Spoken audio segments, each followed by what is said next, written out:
Okay, let's keep going. Now we're going to talk about analyses. For those Pi experts, you might already be familiar, but analysis is a powerful way to calculate KPIs and generate events in real time. Look, let's take a look. Similar to the panels before, there's zero query intelligence, so that TikTok-like recommendation system. But you can also use natural language. Now we have a couple here that I'm actually going to pause, so I can show you how easy it is to pause. You can delete old data if you want to. Right. And the way to create analysis, and I think is one of the best ways to make it, is to just prompt it with natural language. So let's prompt one.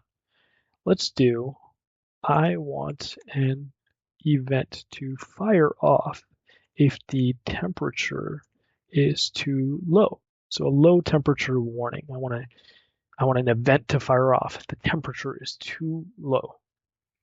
Now we're giving the LLM time to generate. So now we're in the analysis creator, right? Going into it, you could see that it's automatically tagged as AI generated. There's a description with the element ID, trigger types that you'll see, sliding window, periodic time window, data input, state window, event window, session window, count window, and just for us, we want an event window that fires when the temperature is below 5.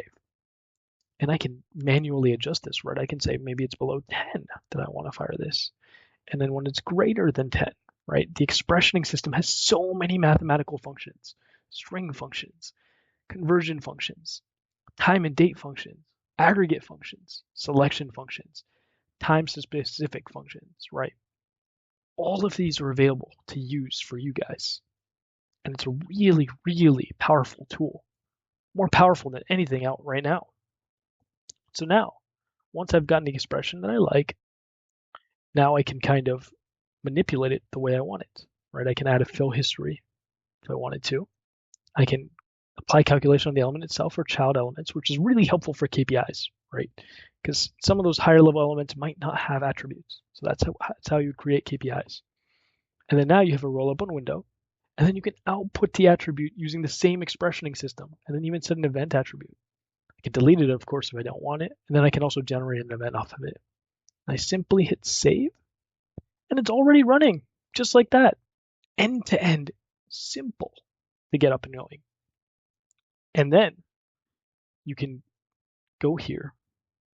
So obviously, check the fill history, get a trend chart analysis of the data, and even convert it to a template. Now, going back, what happens when an event is fired off, right? Because we did set the event to fire off. Well, when the event is fired off, it'll actually generate events.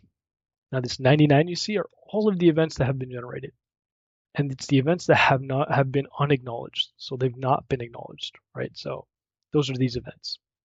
Going back to the Explorer, we can see events for an individual element.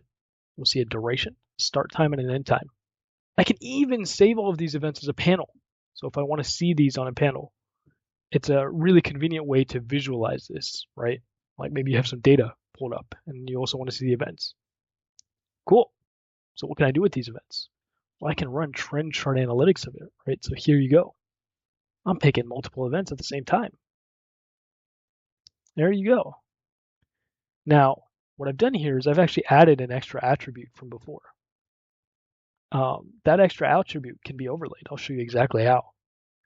So to overlay that extra attribute, you can actually go back to attributes and maybe for this analysis, it's when the flow rate is 0, fire it off.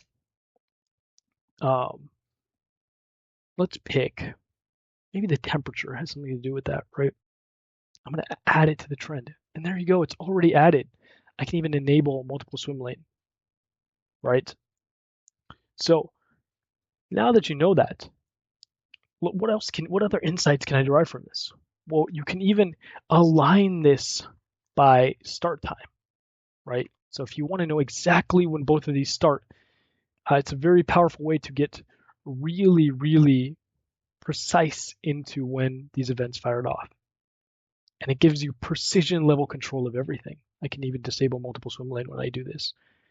The more insights we can provide, the better we feel about our product.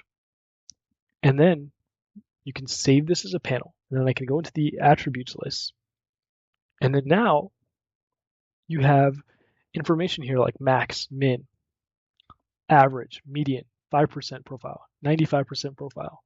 And this is considered the golden batch. So it's the best reference or benchmark of this data. And we've already provided you that by default. You can even uncheck events to show or not show. The possibilities are really endless. What else can these events do? Well, they can fire off notifications, right? So going back to an event, I can simply go here and say send notification, and this will send an email. Now going back to that Explorer, you can see we have a notification rule. You can customize that as well, right? So I can add a default contact, a reset interval, an escalation contact for bigger problems, and an escalation interval. Now for the escalation contact and the contact point, I'm able to customize this with webhook. So you can fire off whatever kind of alerts or triggers you want to. There you go, an event just fired off. And when they fire off, a lot of our customers ask, hey, can I text? And the answer is simply yes, right? So you can text.